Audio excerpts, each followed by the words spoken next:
Je te Salut. remercie, d'avoir accepté, cet entretien. Ouais. Je vais, d'abord te demander, de te présenter, s'il te plaît. Donc moi, je suis Thierry Kling, je travaille, à la Fédération française de gymnastique sur la partie formation et je suis aussi entraîneur de gymnastes masculins principalement. Ça m'arrive d'entraîner, des filles, ou dans d'autres activités, en trampoline ou d'autres sports, ce qu'on appelle les activités gymniques et acrobatiques. Voilà. D'accord. Tu as toi-même pratiqué, de la gym? Donc moi, j'ai pratiqué pendant, ouais, une bonne vingtaine d'années. Une bonne vingtaine d'années. Je suis resté 13 ans dans un pôle France, enfin, une structure de haut niveau à l'époque. C'était le Centre national de Montceau-les-Mines, Mmh. qui a été ensuite pôle espoir. Donc je suis resté 13 ans dans une structure d'entraînement. J'ai fait une carrière de sportif de haut niveau, intéressante, en tout cas qui m'a vraiment apporté beaucoup, quelques sélections en équipe de France. Et puis 15 000 heures d'entraînement, donc passionné de l'activité que j'ai pratiquée, avec une usure un peu physique, 3 opérations, en fin de parcours quand même, en tout cas, qui m'ont un peu freiné dans mon évolution. Sinon, ça a été que du bonheur. D'accord et donc, est-ce que tu as du coup, dans ton expérience en tant que formateur, est-ce que tu as eu, des formations, par exemple, sur la représentation des 2 sexes? Alors il n'y a pas d'axe direct, qui sont, dans nos formations ou dans nos cursus, hein, donc c'est surtout le métier d'éducateur sportif que je vais représenter là aujourd'hui. Hem C'est un principe de base où les valeurs de l'olympisme, le respect déjà, une forme d'égalité, homme-femme qui est inclus dans les valeurs de l'olympisme et de l'approche de l'éducateur.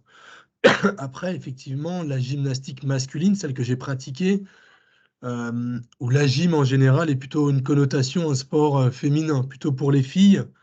Voilà, donc il reste un sport aussi peu développé ou en tout cas il y a beaucoup moins de pratiquants que dans d'autres sports. Donc c'est un sport individuel, masculin, alors que, de toute façon, c'est un sport qui est majoritairement pratiqué par les filles. C'est à peu près la répartition des licenciés en France, en tout cas dans la gym. C'est quasiment 3/4 sont des filles, voire même plus que ça. Hein, donc la fédération, elle regroupe plusieurs sports. Pour autant, la cohabitation des activités et des sexes n'a jamais été pour moi un problème dans les salles de gymnastique. Hein, donc la mixité, en fait, dans une salle d'entraînement, elle a toujours existé. Et puis, bah, le respect, la collaboration, pour moi, ont toujours été des choses que j'ai pu observer dans les salles d'entraînement. Donc c'est aussi des valeurs. Alors, des fois, il y a un code moral du judo, mais aussi dans la gymnastique, il y a un projet de collaboration. Il y a des qualités qui sont communes à développer chez les garçons et chez les filles.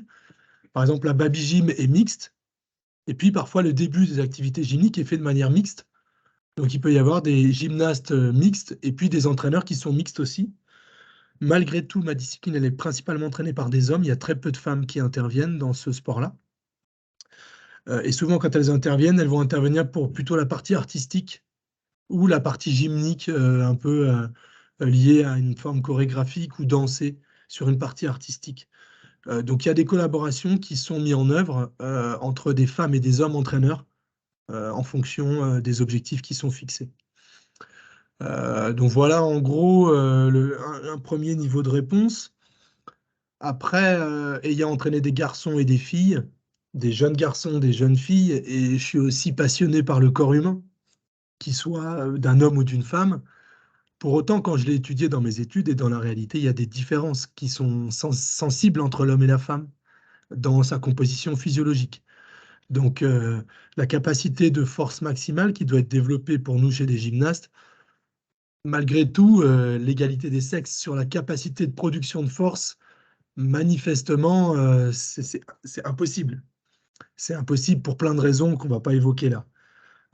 Donc le la musculature d'un homme et d'une femme n'est pas comparable et donc ce sont des méthodes d'entraînement, qui vont être utilisées.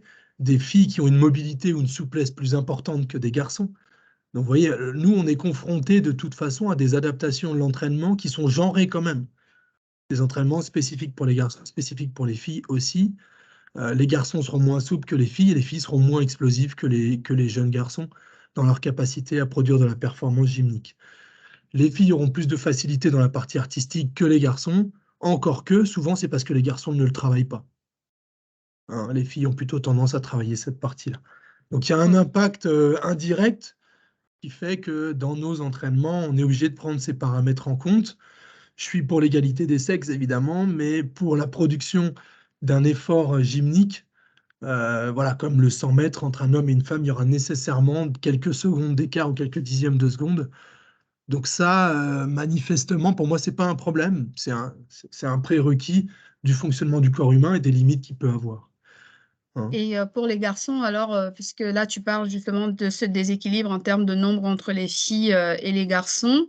Est-ce qu'il y a un travail qui est fait pour amener, les garçons à pratiquer plus? Est-ce qu'il y Bah, a, des par politiques, exemple, des actions qui aujourd'hui, sont mises en place? il y a une baisse du nombre de garçons qui font de la gymnastique dans la fédération, ou en tout cas dans l'activité principale des garçons qui est la gamme.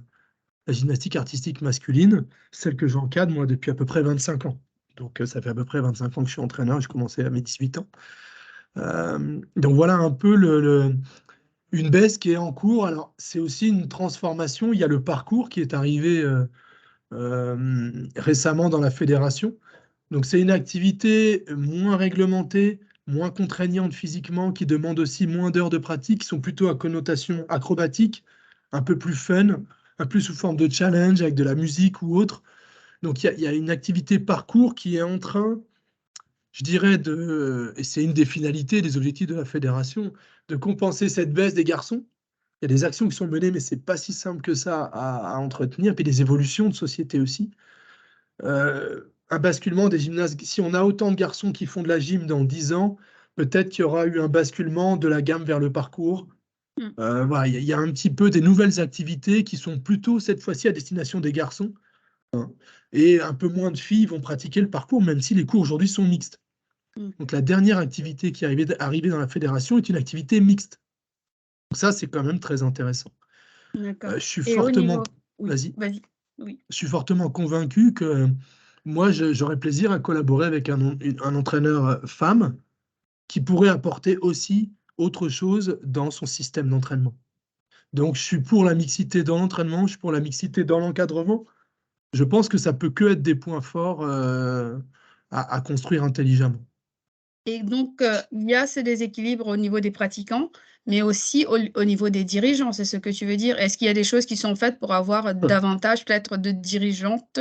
Alors, au niveau des dirigeants, c'est pas toujours vrai parce que l'histoire du développement des associations et des présidents de fédérations, d'ailleurs, on dit souvent un président de fédération.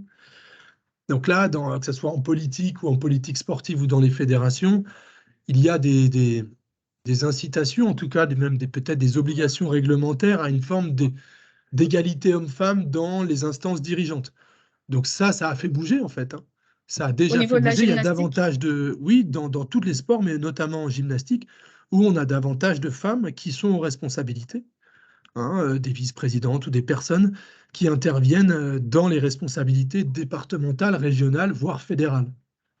Hein, donc ça, il y a un mouvement il y a eu quand même une participation importante, hein, parce que du moment où on a beaucoup de filles et que 3/4 de nos licenciés sont des filles, elles sont souvent entraînées par des filles, encore que parfois c'est quand même des hommes. Les juges sont souvent des filles. Donc quoi qu'il arrive, la prise de responsabilité, elle est portée par les femmes quand même aussi dans la Fédération française de gym. Maintenant, les plus hauts niveaux de responsabilité était plutôt quand même réservé à des hommes, encore dans les années 80-90. Et puis, ça s'est féminisé, je dirais, dans les dirigeantes de la fédération depuis une décennie ou 2 décennies. Donc il reste à féminiser plutôt, au niveau la fédération au niveau des pratiquants, c'est ça? Au niveau des dirigeants, je pense qu'on peut aller encore un peu plus loin, qu'on ait encore davantage de femmes entraîneurs, de dirigeantes entraîneurs. Je pense qu'il y a encore un potentiel important.